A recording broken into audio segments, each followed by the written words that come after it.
Çarşının durumu perişan.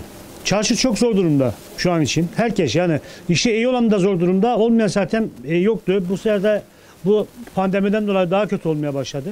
Çarşı şu anda bakıyorsanız pazar yeri gibi, pazar günü gibi yani çarşıda kimse yok yani. Gezen tozan yok. Ancak bir yeme içme işi olursa onlar belki birkaç parça işler yapabiliyorlar. Fakat diğer normal esnafların işi gücü hiç yok yani. Yok. Çarşıda bir iş bitti yani. Hayat bitik vaziyette şu anda yani. Gaziantep bu kadar bugünlerde mesela bu saatlerde tur üstüne tur gelirdi. Yaz kış demez gelirlerdi yani. Ama şu anda kimse yok yani hiç. Normal bir şey yani. Pazar günü tatilmiş gibi aynı normal devam ediyor hayat yani.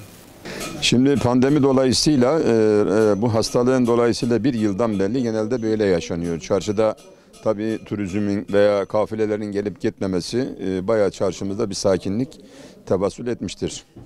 Daha önce nasıl hareketlilik? Daha önce bayağı bir turizm sektörlerinin bu il içindeki turizmleri getirmesiyle, turist sektörlerini getirmesiyle bu mesela Ankara'dan, İstanbul'dan belirli illerden onların gelmesiyle bayağı bir kalabalık vardı. Bayağı esnafa faydası oluyordu. Yani olmasa oluyor. Tabii herkes ufak tefek bir şeyler alıp götürüyordu. Hem turistik hem yerel olaraktan bize de gıda maddesi olanlara da herkese faydası oluyor yani. Şu anda çok. Bir seneden beri böyle. Bir yıldan beri bu pandemi rahatsızlığından dolayı çarşıda hiçbir çok aşırı bir ticaret ve alışveriş yok. Bu yasakların falan olmasından dolayı gerçekten çarşımız en sakin günlerini yaşıyor. Baharın gelmesinden dolayı biz işlerin açılacağını umut etmiştik. Maalesef istediğimiz gibi olmadı. Zaten hafta sonları kısıtlamalar var. Hafta içi belirli saatten sonra sokağa çıkma yasağının olması falan bizim işleri bayağı bir etkiledi. Ya tabii bu Covid-19'dan önce işlerimiz yani ilgi odağıydı. Herkesin yani ilgisini çekiyordu.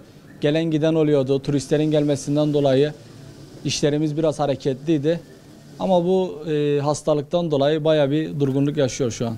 Şu anda bu dışarı çıkma yasağından dolayı dışarıda turist olarak Antep'e gelen olmuyor.